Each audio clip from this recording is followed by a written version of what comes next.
السلام عليكم ورحمة الله وبركاته. النهارده احنا بناخد درس اعرف جسمك، وهناخده من خلال برضو مفهوم القرائية عشان نقدر نفهم ايه هي القرائية. هناخد أول حاجة في مفهوم القرائية هو الفهم القرائي من خلال الصورة. يعني ايه الفهم القرائي من خلال الصورة؟ بستعرض بعض الأسماء الموجودة في الدرس وبتحدث أنا بنفسي وأنتم تسمعون. يعني ايه اعرف جسمك؟ ادي صوره اهي موجوده، جايبه فيها بنت وولد، بتوضح ايه اللي موجود في جسمنا. موجود في يد وقدم وراس واذن وعين. طيب بنستخدمهم في ايه؟ العين بنستخدمها في ايه؟ دي الاسماء اللي موجوده في الدرس، اللي هي العين، الاذن. العين تبصر والاذن تسمع. طيب ناخد دلوقتي بعد ما احنا بنعمل الفهم القرائي ده من خلال الصوره. الصوره موضحه لنا ايه في الدرس؟ بتقول لنا الدرس ده بيتكلم عن ايه؟ بيتكلم عن جسمنا، جسم الانسان. طيب نشوف بقى بعد كده، نستعرض الفقره الاولى من الدرس. الله خلق الله الانسان، الاذن تسمع والعين تبصر. يبقى خلق، مين اللي خلق؟ الانسان، الله. طب الاذن مالها؟ تسمع. والعين مالها؟ تبصر. يبقى انا بعيني بشوف وشاهد، ارى، واسمع يعني انا بسمع الاشياء من خلال اذني. لو انا ودني مش سامعه كويس ما بقدرش اسمع، يبقى الاذن هي اللي بتوصل لي السمع، والعين هي اللي بتخليني ان انا اقدر اشوف عشان اقدر امشي. كده الفقره وضحنا المعاني الكلمات اللي فيها. ناخد دلوقتي الاسئله المباشره للقطعه الفقره اللي هي الاولى. من خلق الانسان؟ خلق الله الانسان. احنا قلنا مين اللي خلق الانسان؟ الله. طب ناخد سؤال كده غير مباشر. ماذا خلق له؟ خلق له الاذن والعين. يبقى احنا كده اخدنا سؤال مباشر وسؤال غير مباشر على الفقره الاولى. ناخد بعد كده دلوقتي ننتقل الى الفقره الثانيه. هنا الفقرة الثانية ديت احنا هنعمل فيها ممارسة موجهة. يعني ايه ممارسة موجهة؟ المفروض ان انا اقرأ والتلاميذ بيقرأوا معايا، على افتراض ان التلاميذ موجودين، لكن انا بوضح يعني ايه هي الممارسة الموجهة. طيب دلوقتي هنقرأ الفقرة الثانية. القلب يدق ويوزع الدم، بالعقل نفكر ونفهم، بالعين نقرأ وباليد نكتب. احنا كده اخدنا الفقره الثانيه. ايه هي؟ يعني ايه القلب بيعمل ايه؟ بيدق، بينبض اللي هو النبض بتاعنا، ويوزع الدم للجسم كله. بعقلنا بنفهم وبنفكر، بعيننا بنقرا، نقدر نقرا عن طريق العين، باليد بنكتب. وانا حاطه لكم صور بتبين القلب اهي وشرايينه، بتبين العقل وازاي بيفكر، بتبين الولد اللي بيكتب، بتبين كده. احنا عرفنا من خلال الصور ديت ايه اللي بيعمله. الولد اهو بيكتب، البنت اهي بتبصر بتبص، العقل اهو بيفكر وبنفهم من خلاله، موجود في الرأس. طيب وادي ايه؟ القلب، وادي الشرايين بتاعته. كده احنا فهمنا الفقرة وكل ما فيها. هناخد أسئلة مباشرة للفقرة دي. ماذا يعمل القلب؟ بيعمل القلب ايه؟ يدق ويوزع الدم. ماذا يعمل العقل؟ العقل نفكر ونفهم. ما فائدة العين؟ العين بنقرأ بيها، العين تقرأ. طيب هناخد أسئلة غير مباشرة. من الذي يدق ويوزع الدم؟ مين؟ عارفين من الفقرة ايه هو؟ ده سؤال أخدناه بطريقة غير مباشرة. ايه هو؟ القلب. كده أتمنى ان احنا نكون خلصنا الفقرة ديت على خير، واخدنا أسئلتها والأسئلة الغير مباشرة بتاعتها عشان نكون فاهمين. في سؤال موجود لسه عندنا في الأسئلة الغير مباشرة. من التي تقرأ؟ العين. اللي بتقرأ العين. طيب احنا كده خلصنا الفقرة دي وخلصنا أسئلتها المباشرة والغير مباشرة، وأكون وضحتها لكم ووضحت لكم ايه هي الممارسة الموجهة. دلوقتي هننتقل إلى فقرة أخرى وهي آخر فقرة من الدرس إن شاء الله. وحاطة لكم صور توضح الفقرة دي، وهي هتبقى ممارسة مستقلة.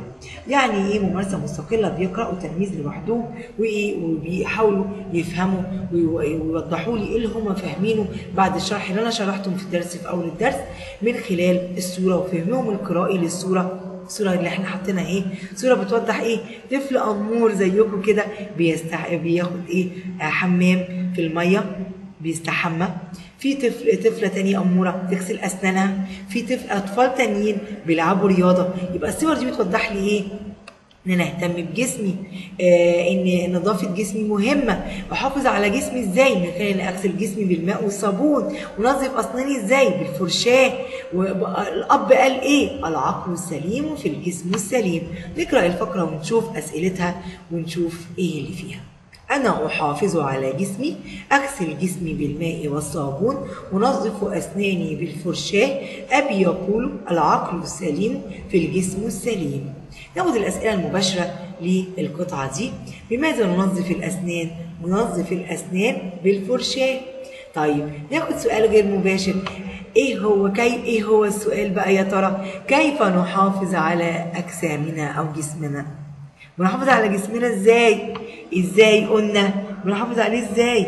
بان انا اغسل جسمي بالماء والصابون. وبكده ان شاء الله اكون قدرت اوصل لكم مفهوم القرائيه للدرس، ايه هو اللي انا هقدر اطبقه على الدرس في الفصل. طبعا الدرس ده هيتاخد على مرتين وليس على مره واحده. بعد كده انا باخد الاساليب اللي موجوده في الدرس ده. ايه هي الاساليب الموجوده؟ موجوده ضمائر المتكلم. انا للمفرد المؤنث والمذكر. يعني للمؤنث يعني ايه؟ يعني للبنت. المذكر يعني ايه؟ للولد. ونحن للجمع بنوعيه اللي هو ايه؟ الولد والبنت، اولاد او بنات.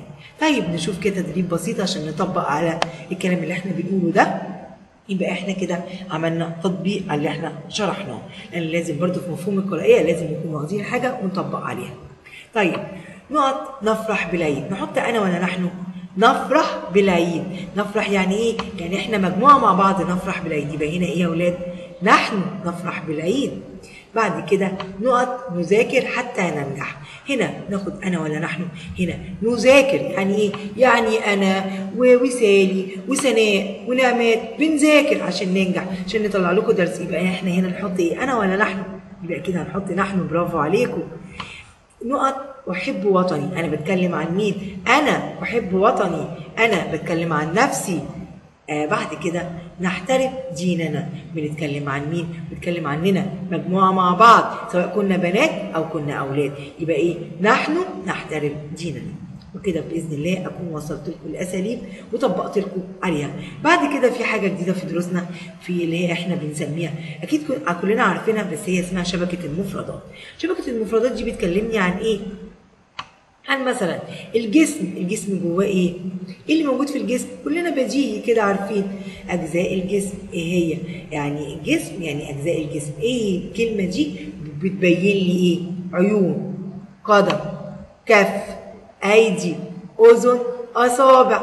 وممكن واحد تاني يقول لي اي حاجه موجوده في جسمه، راس، شعر، انف، كل ده موجود في الجسم. بطن، كل ده من اجزاء الجسم تبقى موجوده. انا كنت سامع ولد بيقول بصوت واطي خايف. لا، جاوب ما تخافش. شبكه المفردات بتعرفني لو انا اتكلمت عن كلمه تانية غير كلمه جسم. البيت، ايه اللي موجود في البيت؟ تلفزيون، اب، ام، خاله، عم، جده، كل ده بقوله. ان شاء الله تكتب سرير، ما هو موجود في البيت. يبقى انا بتكلم شبكه المفردات، بقول ايه اللي موجود في المكان ده. بعد كده في حاجة تانية هناخدها اسمها خريطة المفردات. الدرس ده دسم شوية، فيه شبكة وخريطة وإيه يعني، معلش هو دي مفهوم القرائية. يعني إيه خريطة المفردات؟ يعني أنا باخد الكلمة بشكل تاني وأقول عليها إيه؟ معنى الكلمة دي إيه؟ وجملة عليها ومضادها، ونرسم صورة بسيطة للكلمة. طب يقول، معنى كلمة يقول إيه؟ يتكلم، يعني يتحدث، قاعد بيتكلم وبيرغي زي ما بنرغي في الفصل لما نيجي ان شاء الله. طب ومضاد يقول؟ يسكت. مضاد يقول ايه؟ يسكت. ناخد كلمة بسيطة على كلمة يقول. جملة ايه؟ يقول احمد الصدق. وصورة بسيطة زي ما ترسموها، واي صورة ترسموها هتبقى جميلة منكم. احنا دلوقتي يا اولاد اخدنا باذن الله وربنا يكون وفقنا، اخدنا شبكة المفردات واخدنا خريطة المفردات. دلوقتي هناخد تطبيق عليها. شبكة المفردات الجسم، اكتبوا لي حاجة من اللي احنا قلناها، 5 حاجات من اللي احنا قلناها فيها. وطبعا انتوا عارفه ان انتوا كلكم شاطرين وهتجاوبوها. وهناخد بعد كده خريطة الكلمة، وبرده تكتبوا لي المعنى والمضاد والجملة وترسموا لي صورة بسيطة. وأتمنى أن أنا إن شاء الله أكون وصلت لكم مفهوم القرائية، ووصلت لكم معنى الدرس، وفهمتكم الدرس وفهمتوه، ويكون وصل لكم بإذن الله على خير. والسلام عليكم ورحمة الله وبركاته.